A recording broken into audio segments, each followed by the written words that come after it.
ध्यान से सुनेंगे आप। देखिए, जैसे दिवाली एक त्योहार आ रहा है, ठीक है, और त्योहार का मौसम ही अलग होता है। त्योहार का मौसम ऐसा अलग होता है कि चारों तरफ एक खुशी की वो होती है, वाइब्रेशंस होती हैं। आप खुद में भी देखेंगे, आप घर जाते हैं तो एक अलग सा माहौल होता है, साफ सफाई होती है, दिए जल रहे हैं, या फिर भाई मतलब घर को सजाया गया, लाइटें लगी हुई हैं, रोशनी है। थोड़ा सा कोरोना के कारण आज के समय में कुछ लोग दिक्कत से भी गुजर रहे होंगे, तो उनको इस दिवाली थोड़ा फीका सा महसूस हो रहा होगा, ठीक है। तो हो सकता है ऐसे भी कई लोग हमारे आसपास हों। मैं यही चाहता हूं कि आप जितना भी किसी की मदद कर पाएं आप कीजिए। मैं आपको ये नहीं कह रहा हूं कि आप पटाखे मत बजाइए, बम मत बजाएं, अपनी खुशियों से कॉम्प्रोमाइज करें, कभी भी नहीं। बट हां, थोड़ा सा आप अपनी जेब से अगर कर सकते हैं तो दूसरे की भी हेल्प करें। इस पर एक आपको कहानी सुनाता हूं जो बहुत ही महत्व रखेगी आज के इस समय पर, इस बात पर कि कई बार हमारी जेब में कुछ होता भी नहीं है, हम तब भी सोच रखते हैं कुछ देने की, और उस सोच के नतीजे क्या हो सकते हैं और हमारा भविष्य कैसे बदल सकता है, इसके ऊपर बात करते हैं। एक बार एक औरत होती हैं, वो विधवा होती हैं, वो अपने घर पर रह रही होती हैं और उनका एक बच्चा होता है। एक दिन बच्चा देखता है कि चारों तरफ खुशी का ही माहौल है और सबके घर में खीर बन रही है, बहुत टेस्टी। उसको ऐसे लगता है कि मेरी माँ भी अगर खीर बनाकर मुझे दे तो मैं आज तृप्त हो जाऊं अंदर तक, मतलब मुझे मजा आ जाए आज पूरी तरह से, है ना। उसको ऐसे लगता है, तो वो अपनी माँ को कहता है कि मम्मी आज खीर खाने का बहुत मन है, आज मुझे खीर बना कर दो। माँ मन ही मन सोचती है कि मैं गरीब इतनी ज्यादा हूं कि ये खीर की बात करता है, मेरे से घर के 2 टाइम का खाना नहीं मतलब बनाया जा पा रहा, कि मैं कैसे कैसे जुगाड़ करती हूँ, ठीक है, किसी के बर्तन धोती हूँ, किसी का कैसे करती हूँ, और ये खीर की बात कर रहा है, खीर कैसे खिलाऊं। बच्चा बहुत जिद करता है, माँ की आंखों में आंसू आ जाते हैं। माँ कहती है कि मैं कितनी वो हो गई हूं कि इतना मेरे से नहीं बन पा रहा कि इसके मुंह में 2 चम्मच खीर के डाल दूं। तो इसी बात को जब आस पड़ोस की लेडीज को पता चलता है, वो क्या करती हैं, कोई दूध दे जाती है, कोई भाई साहब चावल दे जाती है, कोई चीनी दे जाती है, बोलती है कि चल तू अपने बेटे को खीर बनाकर खिला दे ताकि इसका भी पेट भर जाए, इसको भी संतुष्टि तो मिले। तो भैया वो औरत बैठती है, अपने बच्चे के लिए सब एक सामान इकट्ठा करके शानदार खीर बनाती है, बढ़िया सी, पूरे मन से धन से पूरा बढ़िया। बच्चे को खीर डाल के एक प्लेट में दे देती है और बोलती है कि मैं जंगल से थोड़ी लकड़ी तोड़कर ले आऊं ताकि हम शाम का भी खाना कुछ बना सकें, तब तक ये खीर ठंडी हो रही है, इसको तभी खाइयो जब खीर ठंडी हो जाए। तेरे को जल्दी बहुत है, तेरे को एक्साइटमेंट है, पर रुक कर खाइयो, गरम खाएगा मुंह जल जाएगा, बहुत दिक्कत हो जाएगी। तो बच्चा भी समझता है इस बात को, बच्चा उस खीर को लेकर बाहर बरामदे में बैठ जाता है, देखता है खीर कब ठंडी होगी। भाई साहब उसके मुंह में पूरा पानी आ रहा होता है, बहुत अच्छा लग रहा होता है। एकदम से उसकी नजर पड़ती है, कोई संत जा रहे होते हैं। भाई साहब संत के हाथ में क्या होता है, संत के हाथ में भिक्षा पत्र होता है जिसमें वो अपना दान लेते हैं। वो संत उनको कहते हैं कि आपके घर में कुछ हो तो भिक्षा के लिए मुझे दीजिए। वो बच्चे के पास चलते चलते आ जाते हैं।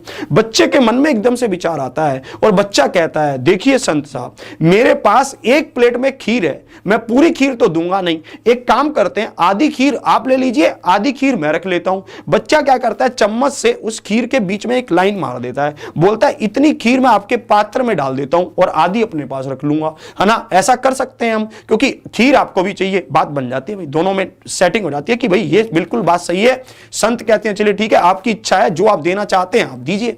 तो भाई साहब जैसे ही वो उसमें डालने लगता है, वो खीर पूरी उसमें चली जाती है। अब खीर थोड़ी ना रुकेगी उसमें, वो जैसी प्लेट को ऐसे करता है ऊपर की ओर ऐसे उठाता है, वो खीर पूरी पात्र में चली जाती है। जैसी वो खीर पूरी पात्र में चली जाती है, बच्चे के दिमाग की भावनाओं को समझना, बच्चा ये कहता है कि यार आज पूरी खीर चली गई, कोई दिक्कत नहीं है, बस इस संत का पेट भर जाए, मैं तो ऐसे ही खुश हूं। उसको अंदर से बहुत खुशी होती है, उसको लगता है कि उसने जीवन में कुछ दान किया है, उसको बहुत ज्यादा अच्छा लगता है अंदर से, बहुत अच्छा।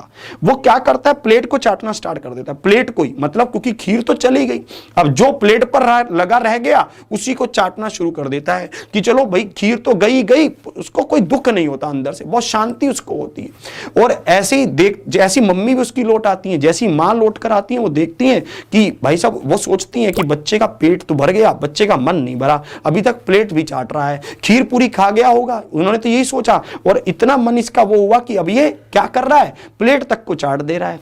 तो ऐसी घटना हुई, रात को उस बच्चे के पेट में दर्द हो जाता है, रात को उस बच्चे के पेट में ऐसा दर्द होता है, ऐसा दर्द होता है कि सुबह तक वो बच्चा क्या हो जाता है, एक्सपायर कर जाता है, मर जाता है। और वो बच्चा मर के क्या बनता है, अगले जन्म में वो बच्चा उसी टाइम पर मर के देवता बन जाता है।